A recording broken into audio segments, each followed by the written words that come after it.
Buen día, equipo de trabajo de la empresa MA S.A. Este video tiene como objetivo hacer una explicación a modo de tutorial de la hoja de Excel dispuesta a ustedes para resolver la problemática planteada. Y a grandes rasgos relaciona que en su planta ustedes tienen una corriente de aceite liviano utilizado para absorber benceno del gas proveniente de un horno de coque que debe ser despojado con vapor en una columna a presión atmosférica para recuperar el benceno disuelto. Las condiciones del equilibrio a presión de operación son aproximadas por la ley de Henry, de manera que cuando la fase de aceite contiene 10% en base molar de benceno, la presión parcial del mismo sobre el aceite es de 5.07 kilopascales. El aceite debe ser considerado como no volátil. El aceite entrante contiene 10% en base molar de benceno, del cual debe ser recuperado el 95%. El vapor de salida contiene 0.5% en base molar del benceno. Es decir, que a grandes rasgos ustedes presentan un diagrama de procesos como el bosquejado a continuación. Tienen una torre de absorción en donde retiran el benceno proveniente del gas de coque con el aceite liviano. Este aceite liviano con benceno saliente de la torre de absorción se desea tratar por medio de una torre de desorción haciendo uso de un vapor.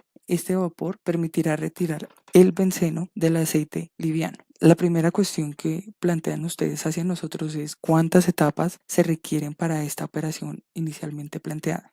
Para resolver esta situación se toma únicamente la torre de desorción, que es la que nos compete. Como primer paso, se determina la constante de la ley de Henry que permite relacionar gráficamente el equilibrio. Para determinar esta constante se parte de los datos del equilibrio provistos por la empresa. Haciendo uso de la ley de Dalton se determina la fracción de benceno en el gas en el equilibrio y se realiza una conversión a base libre de benceno, que es la que nos va a permitir relacionar en la gráfica ideal para determinar el número de etapas teóricas en la torre. De igual forma, se hace una conversión a base libre de benceno de la fracción en el líquido y así obtenemos la ley de Henry en base libre y es posible determinar la constante de la misma ley. Con esta constante y la ecuación determinada podemos proponer una lista de datos que permiten hacer la línea del equilibrio. Luego de esto se plantea un balance de materia en base libre de benceno, en el cual inicialmente se relaciona que el 95%, como se había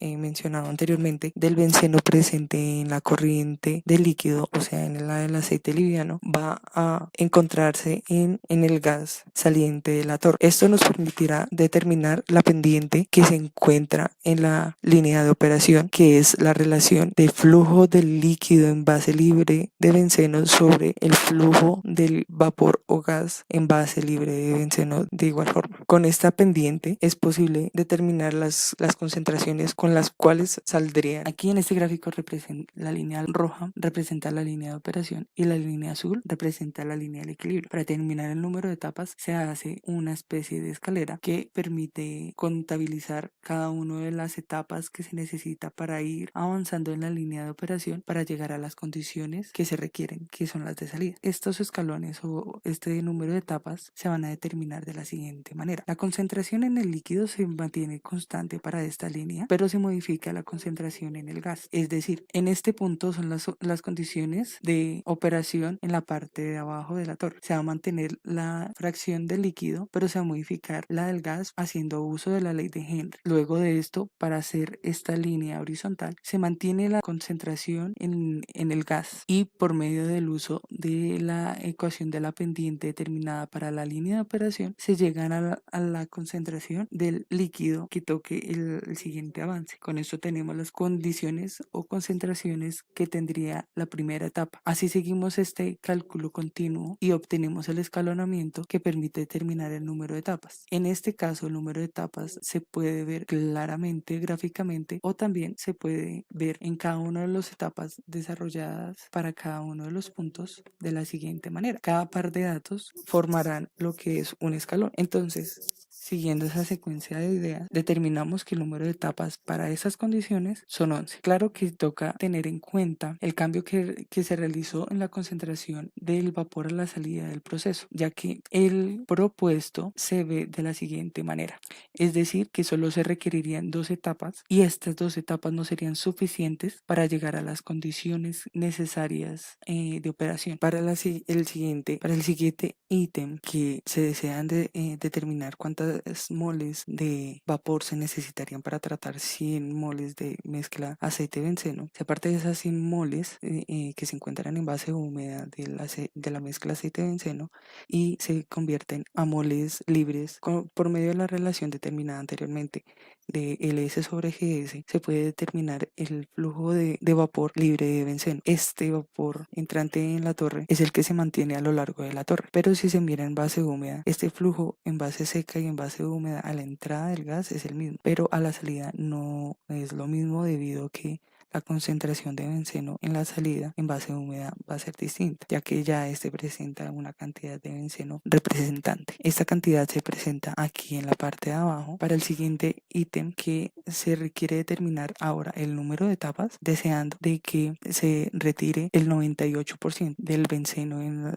presente en el aceite. Para hacer esto, de igual forma como se hizo anteriormente, para el número de etapas se plantea el balance de masa en base libre, pero fíjense que aquí se cambia el porcentaje de remoción del aceite, lo que permite hacer un nuevo balance, tener unas nuevas composiciones en las corrientes, es decir, una nueva línea de operación, pero teniendo en cuenta que sí se va a mantener es los puntos que se terminaron de la línea de equilibrio, ya que este porcentaje de remoción no altera el equilibrio. Al realizar el mismo procedimiento realizado para determinar el número de etapas, se obtienen 15. Gráficamente se determina de esta manera. Como se puede ver, no se nota como en la anterior que la última etapa toca exactamente la etapa final, como se puede ver acá, pero en estos casos, ya que falta una, se puede asumir una etapa extra para asegurar de que todo el benceno sea removido. Es decir, se tendrían 15 gráficamente, pero como faltaría una etapa para llegar a la condición deseada, realmente son 16 etapas teóricas que se mencionan aquí en la parte derecha. El siguiente ítem que le compete a nuestra firma es el dimensionamiento de la torre. Si la torre fuera, es el dimensionamiento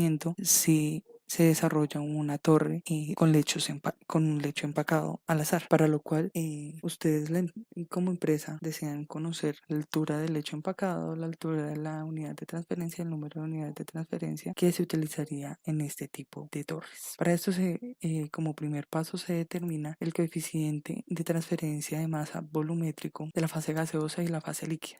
Estas ecuaciones son modelamientos que permiten determinar ese coeficiente de transferencia de masa dependiendo del empaque que se haya a utilizar. Nosotros proponemos un empaque tipo sillas Bell de un diámetro nominal de 25 milímetros de material cerámico. Estas ecuaciones aquí relacionadas para el modelamiento de este coeficiente se pueden encontrar fácilmente en el libro de transferencia de masa, operaciones de transferencia de masa de Tribal, en el capítulo 6. Para determinar esta ecuación principalmente para el coeficiente de masa volumétrico del gas, es necesario determinar la fracción vacía con el empaque humedecido, que es lo que relaciona es el espacio vacío que queda resultante luego de humedecerse el empaque. Para el desarrollo de esta fracción vacía es necesario hacer uso de unas ecuaciones de diseño que relacionan distintos factores del líquido que va a humedecer el empaque, como es la viscosidad, la densidad, el flujo del líquido por unidad de área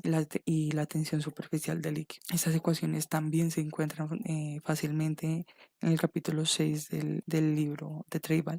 Estas ecuaciones relacionan principalmente la retención del líquido, si el líquido fuera agua, y después hacen uso de unos factores de corrección para llevarlo a la retención del líquido que nosotros tenemos. Estas correcciones claramente necesitan las propiedades del líquido que se están utilizando, en este caso es del aceite liviano. Para el desarrollo se aplica cada una de estas ecuaciones, como dijimos anteriormente, teniendo en cuenta factores que competen el uso de las sillas Bell, llegando así a una fracción vacía de 0.689. Seguido de esto, ahora es posible determinar el coeficiente de transferencia de masa volumétrico para el líquido y para el gas. Para determinar este coeficiente es necesario determinar el Schmidt tanto para el líquido como para el gas, y luego de esto es determinar el coeficiente de transferencia de masa. Después de esto y con estos valores determinados se determina la altura de la unidad de transferencia de masa por medio del flujo del gas que se va a introducir a este tipo de torre. Ese flujo de gas es posible determinarse con las coordenadas de Eckert que mencionaremos más adelante. Determinamos a su vez cómo se ve, no es solo el coeficiente de transferencia, sino el coeficiente de transferencia multiplicado por el área efectiva. Esta área efectiva también depende de las relaciones que se utilicen para el tipo de empaque que se va a utilizar. Para el desarrollo de esta fracción vacía es necesario hacer uso de unas ecuaciones de diseño que relacionan distintos factores del líquido que va a humedecer el empaque, como es la viscosidad, la densidad, el flujo del líquido por unidad de área y la tensión superficial del líquido. Estas ecuaciones también se encuentran fácilmente en el capítulo 6 del libro de Treibal. Estas ecuaciones relacionan principalmente la retención del líquido, si el líquido fuera agua, y después hacen uso de unos factores de corrección para llevarlo a la retención del líquido que nosotros tenemos. Estas correcciones claramente necesitan las propiedades del líquido que se están utilizando, en este caso es del aceite liviano. Para el desarrollo se aplica cada una de estas ecuaciones, como dijimos anteriormente, teniendo en cuenta factores que competen el uso de las sillas Bird, llegando así a una fracción vacía de 0.689. Seguido de esto, ahora es posible determinar el coeficiente de transferencia de masa volumétrico para el líquido y para el gas. Para determinar este coeficiente es necesario determinar el Schmidt tanto para el líquido como para el gas, y luego de esto es determinar el coeficiente de transferencia de masa. Después de esto y con estos valores determinados se determina la altura de la unidad de transferencia de masa por medio del flujo del gas que se va a introducir a este tipo de torre. Ese flujo de gas es posible determinarse con las coordenadas de Eckert que mencionaremos más adelante. Determinamos a su vez cómo se ve, no es solo el coeficiente de transferencia, sino el coeficiente de transferencia multiplicado por el área efectiva. Esta área efectiva también depende de las relaciones que se utilicen para el tipo de empaque que se va a utilizar. Nuevamente, inicialmente, esta área efectiva de transferencia va relacionada directamente con el agua y se le aplica un factor de corrección que relaciona la retención del líquido para determinar el área efectiva para nuestra operación. Así determinamos el coeficiente de transferencia de masa volumétrico por esta área efectiva, que es la que se encuentra en el denominador de la altura de la unidad de transferencia, obteniendo así una altura de la unidad de transferencia de 0.153 metros. Luego de esto es necesario determinar el número de unidades de transferencia de masa por medio de esta ecuación de diseño. Para desarrollar esta ecuación es necesaria las composiciones del gas a la entrada y la salida. El factor más importante y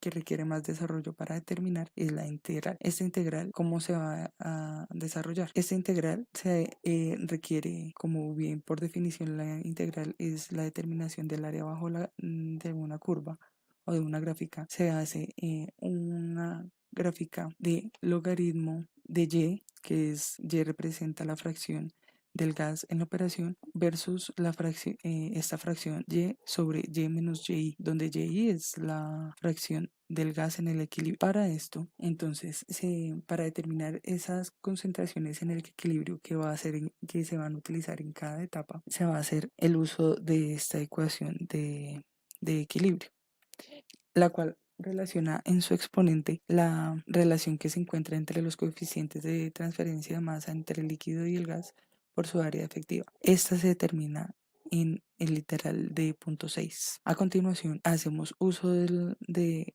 varios puntos de la línea de transferencia de la línea de operación determinados nuevamente con la relación LS sobre GS. Estos, como se encuentran en base seca, se convierten a fracción base húmeda, y para determinar las concentraciones en el equilibrio se hace un reordenamiento matemático, como esta y sub i es la fracción de benceno presente en el gas en el equilibrio, la cual está descrita por la ley de Henry y permitido por el diseño que ustedes nos preguntan a nosotros. Entonces, aquí es posible sustituir la ley de Henry y por medio de una reordenamiento matemático, la ecuación finalmente puede quedar en términos de las fracciones de la línea de operación, que son los y los x sin subíndice, que también son determinados aquí en base húmeda.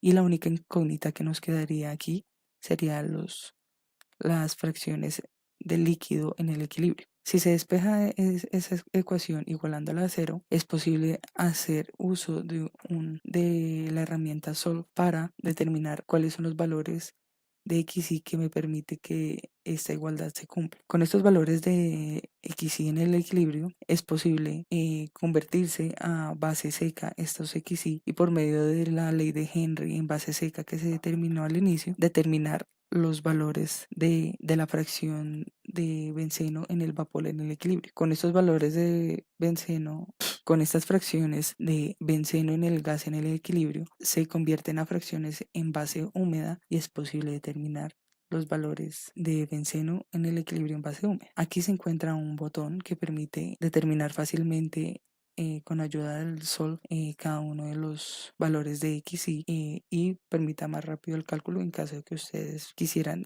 cambiar alguna de las condiciones. Las condiciones que se trabajan para la columna son las propuestas en el caso que se desea retirar el 98% del benceno presente en el aceite liviano. Luego de haber determinado las concentraciones en el equilibrio, es posible determinar los valores de la fracción de Y sobre Y menos Y, donde Y, como habíamos mencionado anteriormente, son las composiciones del vapor en la línea de operación y Y pues en el equilibrio. Con esto hacemos logaritmo de Y, que va a ser nuestro eje X, y la fracción va a ser nuestra eje Y, dando así una gráfica como la que se muestra a continuación, de la cual se le desea determinar el área bajo la curva entre estos dos intervalos. Para esto hacemos uso de un método numérico que es el modelo de Boole, el cual requiere un paso, es decir, cuánto avanza cada uno de los puntos en el eje X. El eje X es el logaritmo de Y y para determinar este paso se hace una diferencia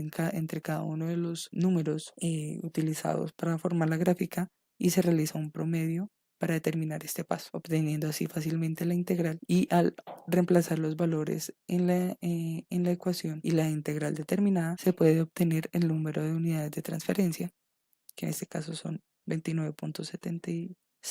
Para obtener la altura del empaque es únicamente hacer la multiplicación entre el número de unidades de transferencia y la altura de la unidad de transferencia, obteniendo así una altura del empaque de 4.5 metros. Ahora, para obtener el diámetro de la columna empacada, se determinaron por medio de las coordenadas de Ecker el flujo de gas por unidad de área. Con el flujo de gas por unidad de área y teniendo en cuenta que se tiene el flujo del aceite, es posible determinar el flujo de gas en base seca y este flujo por unidad de área. Es decir, que la división entre estos dos valores permiten determinar el área de la columna empacada. Determinando ya el área y por medio de las dimensiones circulares se puede determinar el diámetro de dicha columna. Cada uno el diseño que se ha planteado para la torre empacada se basa en que se ingresan a la torre 4.500 kilomol por hora de aceite o de mezcla aceite de benceno. Para determinar la caída de presión a través del lecho, se hace uso de dos relaciones que dependerán del flujo por unidad de área del gas. Si el flujo por unidad de área del gas es mayor a 0.7 kilogramos por metro cuadrado por segundo, se trabaja con la ecuación FA, la cual desprecia el término de la derecha de la ecuación de Ergun. Si si no cumple este criterio, se hace uso de la ecuación de Ergun. Con la ecuación de Ergun se permite encontrar la caída de presión a lo largo del lecho, o de igual forma en la ecuación FA, que se deriva de la ecuación de Ergun. Al poner los criterios usados para determinar la caída de presión, se encuentra que se necesita el uso de la ecuación FA y se determina una caída de presión de 237 pascales por metro, que cumple la restricción que estas torres tienen que trabajar en un rango de 200 a 400 pascales por metro de lecho. Con la altura del lecho que fue determinada anteriormente, es posible determinar que la caída de presión es de 1079,7 pascales y para hacer más amplio este desarrollo, si suponemos que la mayor caída de presión y la más representante dentro de la torre va a ser en el empaque, se puede determinar la caída de presión a lo largo de toda la torre, dividiendo esta caída de presión por el lecho, dividiéndola por el alto total de la torre. El alto total de la torre se determina haciendo una suma en cada uno de las alturas de sus accesorios internos, obteniéndose así una caída de presión a lo largo de la torre de 182,042 pascales por metro. Para dar respuesta a la convocatoria de la empresa MA SA, se plantea el siguiente desarrollo para el diseño de un plato de flujo transversal según las condiciones de operación. El primer paso es suprimir el botón Nuevo e introducir los valores necesarios en la tabla Especificaciones del proceso. Según las condiciones propuestas por la empresa, el flujo de aceite a tratar es de 4.500 kmol por hora. La cantidad de benceno a la entrada es del 10%. La recuperación del benceno fue modificada a un 98%, teniendo en cuenta los requerimientos. Y la cantidad de benceno a la salida, como se explicó antes, se estableció en 4.3%. Considerando que se está trabajando con un vapor, la temperatura de operación debe ser mayor a los 100 grados centígrados, por lo cual se eligió 120. La presión es atmosférica. El segundo paso es completar las celdas resaltadas de la tabla Datos de entrada, teniendo en cuenta las unidades y los mensajes dado el caso. Los primeros valores de la tabla Datos de entrada se completan consultando las fichas de seguridad. Así, el peso molecular del benceno es 78.11 kilogramos por kilomol. El peso molecular del aceite es 325 kilogramos por kilomol. La viscosidad del gas a la temperatura trabajada, es decir, la viscosidad del vapor, es 1.4 por 10 a la menos 5 kilogramos por metro por segundo. La densidad del aceite es 880 kilogramos por metro cúbico y la tensión superficial es 0.03 newton sobre metro. Después de esto se establecen algunas variables de diseño. La primera de ellas es el tipo de arreglo de los orificios. Este puede ser triangular o cuadrado. Para este caso se seleccionará triangular. El siguiente es el diámetro de los orificios.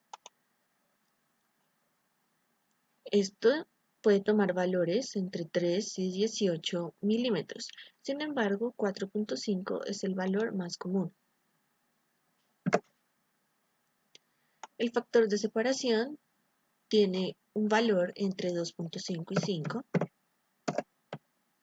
El espaciamiento entre platos tiene un valor mínimo de 0.5 por cuestiones de limpieza. Entonces, se seleccionará 0.6 metros. Considerando que los líquidos trabajados tienen baja tendencia a formar espuma, el factor de inundación tendrá un porcentaje de 80%. La relación del derramadero puede tener un valor entre 0.55 y 0.8. En este caso se elige 0.75. El siguiente valor se encuentra al totalizar el área del soporte Viguetas y distribución, que como se explica en el documento tiene un valor de 0.222 metros cuadrados. Ahora podemos observar que la cresta del derramadero tiene un valor inicial calculado de 46.43 milímetros. Como la altura del derramadero debe tener un valor mayor, introducimos 70 milímetros. El tercer paso es suprimir el botón Calcular, mirar la figura 6.17 del table y completar el dato del arrastre del líquido. Oprimimos el botón Calcular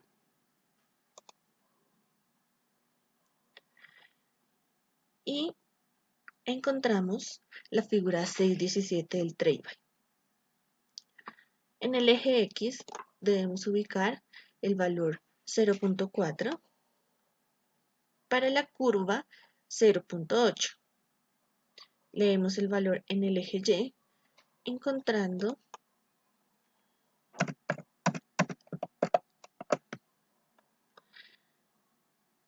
con este botón regresamos arriba y el siguiente paso es oprimir el botón Dimensiones y verificar la tabla Mensajes del programa. En los mensajes del programa encontramos las verificaciones de algunos parámetros, como Q sobre W, Q sobre T, la profundidad del líquido mínima y máxima, la verificación de la T supuesta y si existe lloriqueo excesivo. En este caso son las dimensiones que ya se establecieron como resultado y por consiguiente podemos observar que todas las verificaciones están en OK y tampoco existe exceso de lloriqueo. Ahora se especificarán los cálculos realizados para el diseño. Aquí podemos encontrar la representación gráfica del proceso de desorción.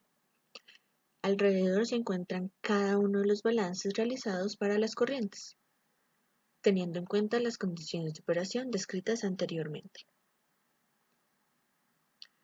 Después, se deben establecer los valores de algunas propiedades físicas que se necesitan para realizar cálculos posteriores. El primero de ellos es el peso molecular promedio del gas, el cual se calcula teniendo en cuenta la fracción del benceno que sale, el peso molecular del benceno, la fracción del vapor que sale y el peso molecular del vapor que es el del agua. La densidad del gas se calcula con este peso molecular promedio, con ley de gases ideales y considerando la temperatura de trabajo. El peso molecular promedio del líquido se calcula con las fracciones de entrada y con los pesos moleculares del benceno y del aceite. Ahora se calculan los flujos de cada fase. El flujo de vapor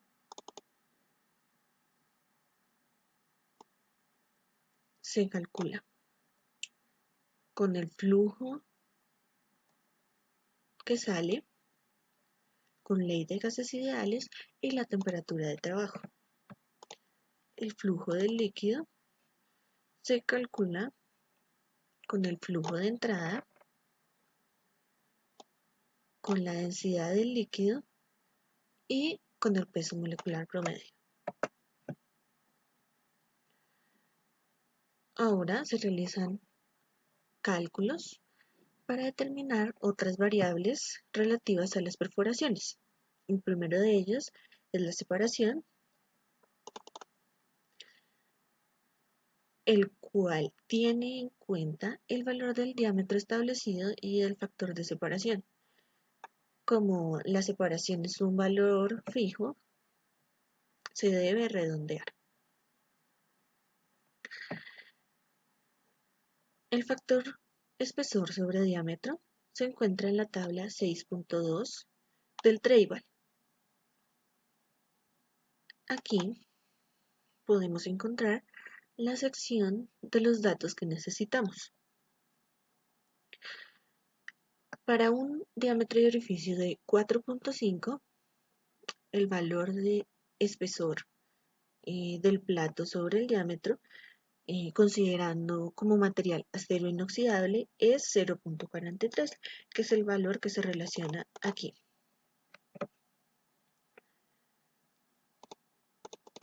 Igualmente, el espesor del plato entonces se calcula con este factor y con el diámetro. Ahora, la relación del área de los orificios y del área activa se calcula dependiendo el tipo de arreglo elegido.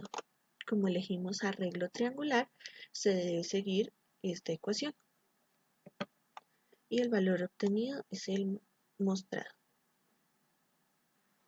Posteriormente se determina el diámetro de la torre y la longitud del derramadero. Para ello se determina la siguiente relación teniendo en cuenta los flujos y las densidades. Hay que considerar que si este valor está entre 0.01 y 0.1, se debe asignar este último valor de 0.1. Sin embargo, en este caso no aplica. A continuación, se determinan los parámetros alfa y beta utilizando estas ecuaciones. En este caso, también se tiene una restricción con la relación de las áreas. Si esta es menor a 0.1, se debe realizar una corrección a estos parámetros. Nuevamente, esta corrección no aplica.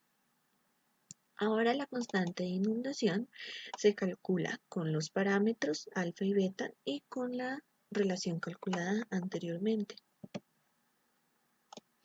La velocidad de inundación se calcula con la constante de inundación hallada y con las densidades.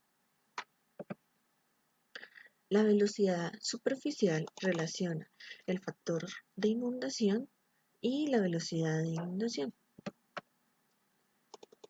El área neta se calcula con el flujo de vapor y con la velocidad superficial que se acaba de hallar.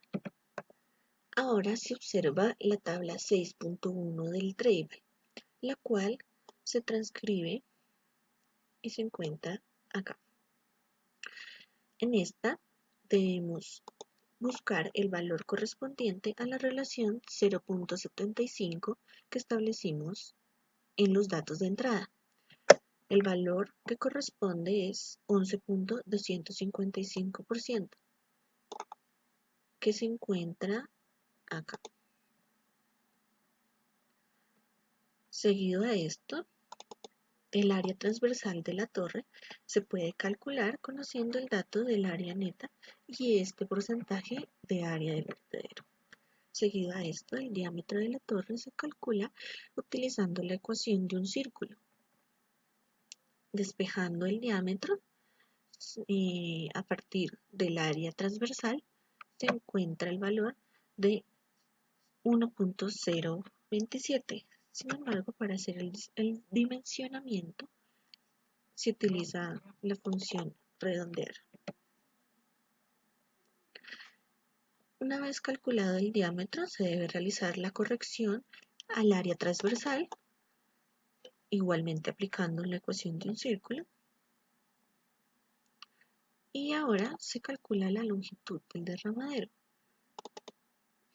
Conociendo la relación W sobre T y teniendo el dato del diámetro, se calcula W, el cual tiene un valor de 0.773 metros.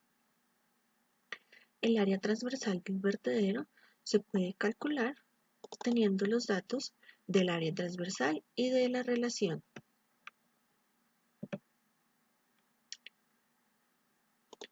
El área activa será entonces el área transversal de la torre menos 2 veces el área transversal del vertedero menos el área del soporte.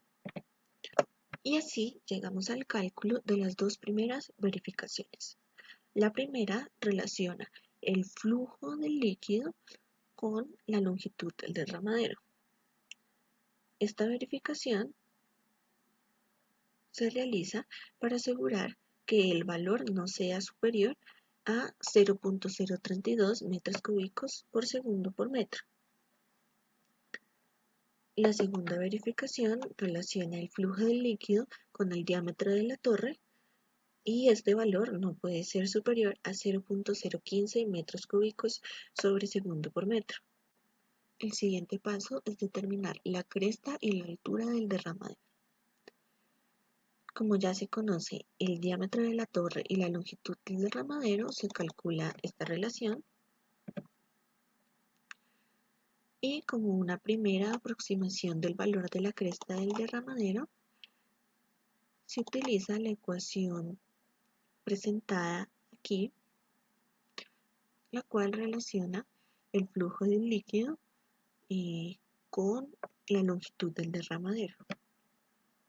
Aplicando la ecuación 634 del Treibal, se calcula la relación de la longitud del derramadero sobre la longitud eficiente. Y así se realiza el primer cálculo de H1. Se calcula una diferencia entre este valor y el valor anterior y se realiza otras dos iteraciones más para tener una diferencia menor. Así se llega al valor de la cresta del derramadero. Seguido a esto tenemos la tercera verificación, la cual relaciona la profundidad del líquido. Esta no debe ser menor a 50 milímetros y un máximo común es de 100 milímetros. Pero cabe mencionar que el valor máximo aceptable es 150, por lo cual este parámetro también se cumple. El quinto paso es calcular la caída de presión. Primero se debe calcular la caída de presión en seco. Para ello se calcula el coeficiente de orificio teniendo en cuenta el diámetro y el espesor del plato, el área de las perforaciones que relaciona el área activa y la relación calculada anteriormente, la velocidad de orificio con el flujo de vapor y el área de las perforaciones, el número de Reynolds con el diámetro, la velocidad, la densidad y la viscosidad.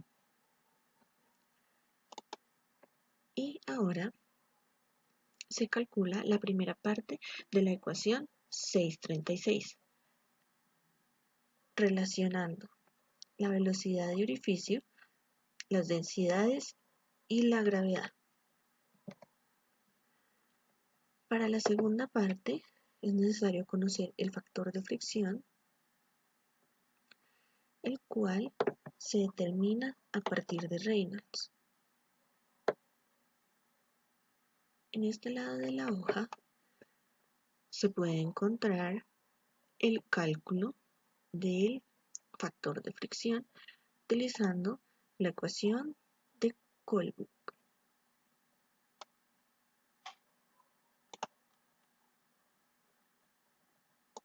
Conociendo este valor, podemos calcular la segunda parte de esa ecuación y la ecuación 636 permite calcular la caída de presión en seco, la cual tiene un valor de 0.0395 metros. El valor del frente hidráulico se calcula a partir de la velocidad del gas, el ancho del flujo, obteniendo un valor de 0.0348. La caída de presión residual se calcula con la tensión superficial, la gravedad, la densidad del líquido y el diámetro de los orificios. La caída de presión total del gas se calcula sumando las caídas de presiones calculadas anteriormente. Por último, la pérdida de presión a la entrada del líquido se calcula determinando el área menor entre el área de flujo debajo del faldón y el área transversal del vertedero. En este caso, el área de flujo debajo del faldón es menor y por consiguiente será el valor. La caída de presión en la entrada entonces tiene un valor de 0.0256. El sexto paso es calcular el retroceso en el vertedero, la inundación, el lloriqueo y el arrastre. Para el retroceso en el vertedero se suma la caída de presión a la entrada del líquido más la caída de presión del gas. Para la verificación sobre la inundación se emplea la ecuación 645 del Treibel. La primera parte de esta ecuación relaciona las caídas de presiones y la segunda parte relaciona el espaciamiento de los platos. Si la primera parte de la ecuación es menor a la segunda parte de la ecuación, la verificación es correcta. Para la velocidad del lloriqueo, se debe calcular la longitud de la trayectoria sobre el plato. El primer valor referente a la distancia desde el centro se lee en la tabla 6.1 del Treibel, que se encuentra transcrita aquí arriba, nuevamente utilizando la función coincidir. Para el valor de 0.75 se obtiene el valor de 0.3296.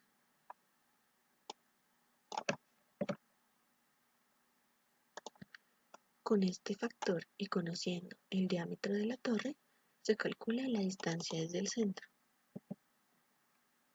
Así, la longitud de la trayectoria sobre el plato es 2 veces la distancia desde el centro. Ahora, para calcular la velocidad mínima del gas, se emplea la ecuación 646 del Treibel. Cada una de las partes de esta ecuación se describen en estas ecuaciones y así la velocidad mínima tiene un valor de 7.395. Entonces se dice que existirá lloriqueo cuando la velocidad del gas, es decir, V sub 0, que calculamos aquí, alcance el valor mínimo. Por consiguiente, en este caso, no hay lloriqueo. Finalmente, el arrastre se calcula a partir de la figura 6.17 del Treibel, que es el procedimiento que realizamos al inicio. Sin embargo, aquí se muestran los cálculos a tener en cuenta para buscar los valores en la gráfica. Y nuevamente volvemos al procedimiento donde buscamos el punto en el eje X para la curva dada y reportamos el valor del eje Y.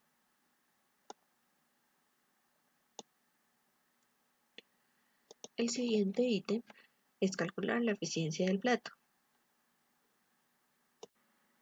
El siguiente ítem es calcular la eficiencia del plato del diseño anterior. Primero, se determina la difusividad de la fase gaseosa, el número de Schmidt de esta fase y la difusividad de la fase líquida. Los datos de difusividad fueron calculados anteriormente y el número de Schmidt se calcula relacionando la viscosidad, la densidad y la difusividad. Ahora, para los platos perforados, se determina la relación del volumen del líquido en el plato sobre el flujo volumétrico del líquido, el número de unidades de transferencia de la fase gaseosa, la velocidad del impulsor y la difusividad de remolino.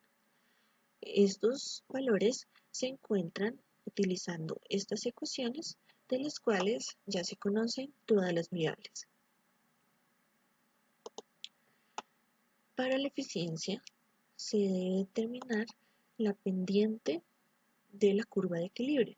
Este valor ya fue calculado. Ahora se determina el número de unidades globales de transferencia mediante esta ecuación en la cual se tienen variables que ya fueron determinadas. La eficiencia puntual se calcula con el número de unidades globales, el número de Peclet para mezclado, la relación del volumen vacío sobre el volumen del lecho, permiten calcular la eficiencia de Murphy, la cual se calcula a partir de la ecuación 6.57. Cada una de las partes de esta ecuación se calcula en estos ítems y así se llega al valor de 0.49.